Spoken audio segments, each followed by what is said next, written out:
Good morning. So last time we saw the transistors, types of transistor, bipolar transistor.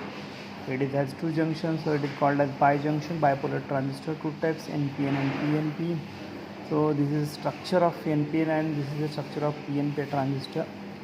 So you know that emitter is heavily doped, base is lightly doped, collector doping is medium. Okay, collector is wider, base is thin, and emitter width is medium. Similarly here also same. Okay, so this is NPN. So this is structure. Now we are going to see today. So we are going to see the working of NPN transistor, how the transistor works. Okay, so let us see working. Okay, working of a transistor. So to see the working of the transistor, it is need to operate or bias a transistor. Okay, how it is going to bias? So emitter, so this is base and wider is a collector. Okay, so emitter, base and collector.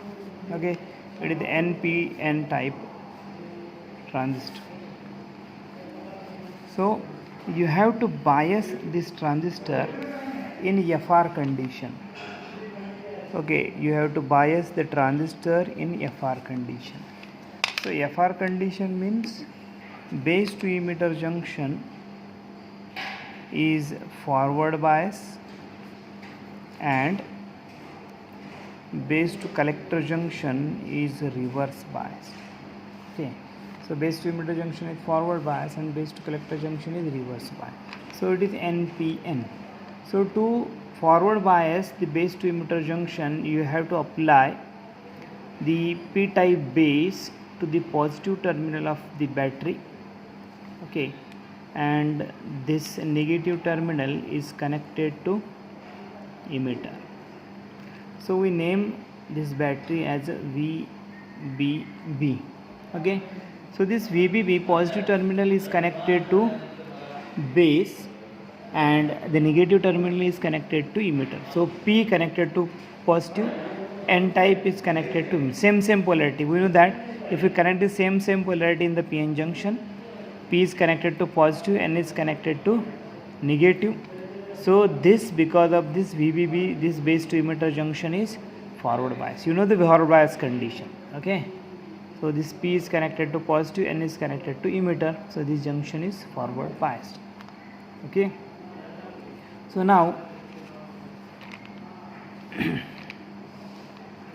this base to collector junction is reverse bias. To reverse bias this PN junction, so this is the PN junction, this is the PN junction. So this PN junction is forward bias, this VBB.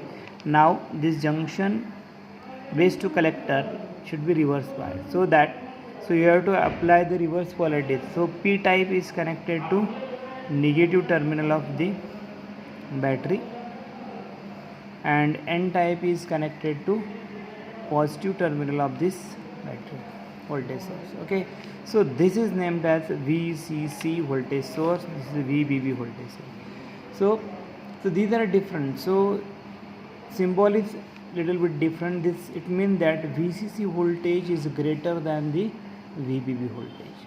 Okay, so you have to apply for this biasing, FR biasing. For this FR biasing, VCC should be greater than the VBB.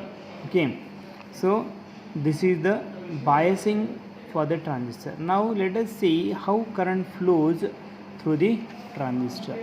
Okay, how current flows through the transistor. So this is the negative terminal, is the source of the electron. So electron flows from this negative terminal of the battery and enters into the N type emitter. Okay, so these number of electrons enters into the N type electron. Now we are going to consider the electron current. you know that emit electron current. Okay, so this is IE. Okay, so the electrons enters into the emitter region, so that's why we name this current as a emitter current. Okay, so this named as the IE. So we know that as the electron enters into the n-type emitter, so emitter is heavily doped. So emitter is heavily doped, and as the electron enters into this region, these repels the electrons from this, they pushes the electrons, and it continues its path, crosses the region from N to P. So this base is very lightly doped. Okay, so this base is very lightly doped. Whatever the incoming electrons, some electron recombines with these holes. Okay, some electron recombines with the holes, and these continues its path up to the positive terminal. So this circle is completed. Okay, some electrons are recombines with the holes, and it generates a base current IB. Okay, so some electrons are enters in the base, in the hole of this base, and these are attracted by the positive terminal of this VBB. Now the remaining electrons have a sufficient energy to cross the junction from P to N, base to collector. So it has a wider region, so it is going to accept the incoming electrons, whatever the electrons. Its doping is medium. Okay, we know that its doping is medium, so incoming electrons are accepted by this region, so that's why we named as a collector, which collects the electrons. As the electrons enters into this region, these are attracted by the positive terminal of this VCC, because electrons are negatively charged, so it is a more positive potential, so incoming electrons are attracted by this positive potential, so it moves away from this region and attracted by this positive terminal of the battery. Okay, so these electrons are enters here, and it produces the collector current IC. Okay, so this is the working of NPN transistor. Okay, simple working. So these electrons from VBB, from negative terminal, is entered into the emitter, heavily doped emitter region, so it generates emitter current I. So it is the electron current. Okay, so this current is electron current, because we are considering the flow of electron. So this is a electron current. So as these electrons enters, these pushes the electrons from the emitter, they crosses the junction from emitter to base. Some electrons are accepted by the holes, and these are attracted by the positive terminal of the battery. It generates a base current IB. Okay, and remaining electrons are attracted by the VCC. These crosses the junction from base to collector, so it collects by the collector and attracted by the positive terminal of the VCC, so it generates the collector current IC. So if we consider this working, suppose 100 electrons, as an example, suppose 100 electrons are leaving from this negative terminal of the battery, these enters into this region. These 100 electron pushes the 100 electrons from this emitter region, and this electron crosses the junction from emitter to base. As the 100 electron crosses the region, the 3 electrons recombines with the holes, and these are attracted by the positive terminal of the battery. So this IB current is because of 3 electrons. IB current is because of 3 electrons. So 3 electrons produces the base current IB, and remaining 97 electron crosses the junction from base to the collector. Okay, so remaining 97 electron crosses the region from base to the collector, and these 97 electrons are attracted by this positive terminal of VCC, and 97 electron produces this collector current IC. Okay, so that this 97 electron produces the collector current IC. Okay, from the discussion we can say that the emitter current IE equal to IB plus IC. Okay, so this is the most important current equation. So emitter current IE equal to IB plus IC. So emitter current is because of 100 electrons, base current is because of 3 electrons, collector current is because of 97 electrons, so that we get the relation IE equal to IB plus IC. So if we consider this again, so we are going to consider the another approximation. So in that approximation, if we observe here, emitter current IE is because of 100 electrons as example, base current is because of 3 electron, and collector current is because of 97 electrons. If we compare these three values, so this is negligible. Okay, so sometime we make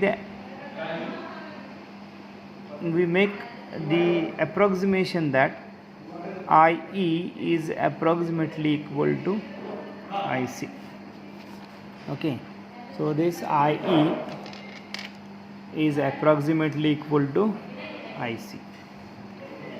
Okay, so these two are nearly the same. IE is approximately equal to IC. Okay, so this is the current relation for the transistor. So this is a very simple working. So though this forward biased, this IB is very small. Though this is reverse bias, IC is large as compared to base. Here IE is large. Okay, so therefore IE is equal to IB plus IC. So IE is approximately equal to IC. So this is the working of a NPN transistor. Similarly, for PNP transistor it is same, the polarities are reversed for FR condition. So you have to consider the FR condition. Okay, forward reverse. So base to emitter junction is forward and base to collector junction is reverse. So for this case, so for PNP also you consider the FR condition, but you have to reverse as the polarities. Only this is the difference. All remaining is the same. Now we are going to consider the two factors of a transistor, that is alpha and beta. Alpha and beta of a transistor. Okay, so alpha and beta is nothing but a current ratio. It gives the relation between IE and IC. So alpha is the ratio of collector current IC and emitter current IE. So this is alpha. Alpha is the current ratio, collector current divided by emitter current. Similarly, beta is also current ratio. It is also IC upon IB. So you have to remember these two factors. These are most important parameters of the transistor, is alpha and beta. Alpha of transistor, beta of alpha is the IC upon IE, beta is the IC upon IB. Okay, so by using this above equation, we can create a relation between this. So IE is equal to IC plus IB, right? So IE equal to IC plus IB. So since alpha is equal to IC by IE, we know that. So IC is equal to alpha times IE. So we are going to substitute this IC equal to alpha times IE in here. So we get IE equal to alpha times IE plus IB. Okay, I equal to alpha times IE plus IB. So for IB, if we solve IB equal to IE minus alpha times IE, so then we get IE into bracket 1 minus alpha. Okay, so IB equal to, so if we divide this by IC, if you divide this by IC, then IC by IB by IC, what is that? So IC by IB is beta, so IB by IC is 1 by beta, so I by IC is 1 by alpha. Okay, so IC by I is alpha, so I by IC is 1 by alpha, 1 minus alpha. So if we solve this beta in terms of alpha, so if we solve this, we get beta equal to alpha upon 1 minus alpha. Okay, if we solve this, we get beta equal to alpha upon 1 minus alpha. So therefore we can also solve alpha equal to beta upon 1 plus beta. So this is beta in terms of alpha and this is alpha in terms of beta. Okay, so this is the relation between alpha and beta. So these are the characteristics of a transistor. Okay, so this is the working of transistor and this is the relation between alpha and beta of a transistor. So the alpha and beta is nothing but a current ratios. Okay, so we are going to stop here now. Okay, so this is the working.